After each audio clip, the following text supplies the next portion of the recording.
Good day. I'm testing something new today. We're using 0.2 gram BBs and PAF Dyno 12 kg, and we're using stock inner barrel instead of the Lambda. So stock inner barrel yan, yung brass. Walang Lambda or 9 ball na brass. And ayun. Uh, Speed nozzle and edge blowback housing. So 0.2 gram JER BBs. Ayun yung BB. So ayun yung target. So patamaan natin yung maliliit, yung black. So firing.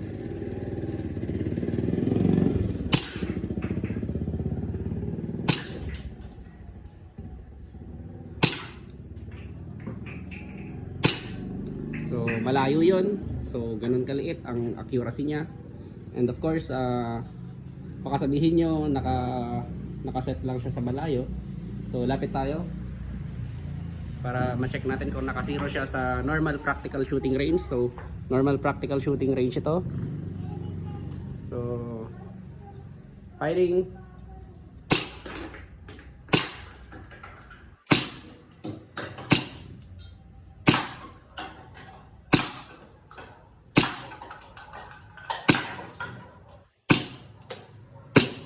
So wala nang bala. So nag-jam yung bala dito sa magazine.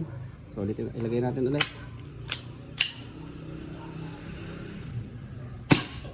So ayan, patamaan natin yung black ulit sa baba. So layo tayo ulit. Layo pa tayo. Subukan natin yung gas na patamaan. Yung silver na gas. So tinamahan. So tinamahan ulit. Tinamahan ulit, double tap. So tinamahan ulit. So natumba na. So yung orange, subukan natin yung orange sa baba.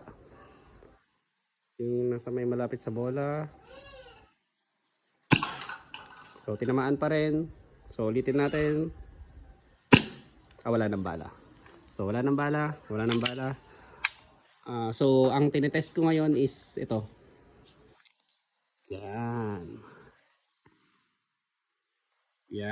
So nawala na yung nasa loob.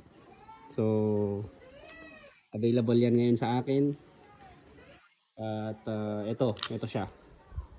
So wait anak, I'm making video.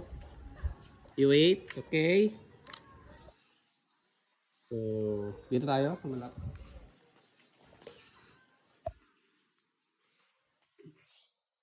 Wait, red. Hindi ko matanggal.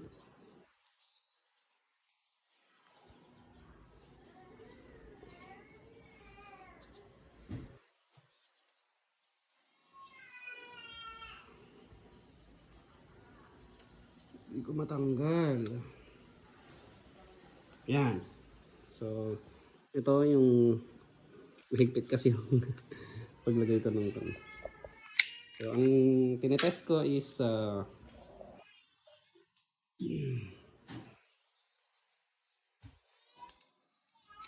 red, wait.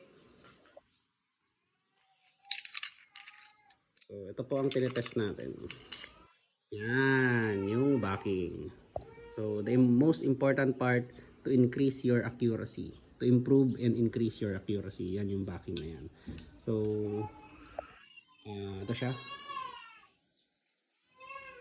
So, pang na natin to, pang 1 week na test na natin to. So thank you very much.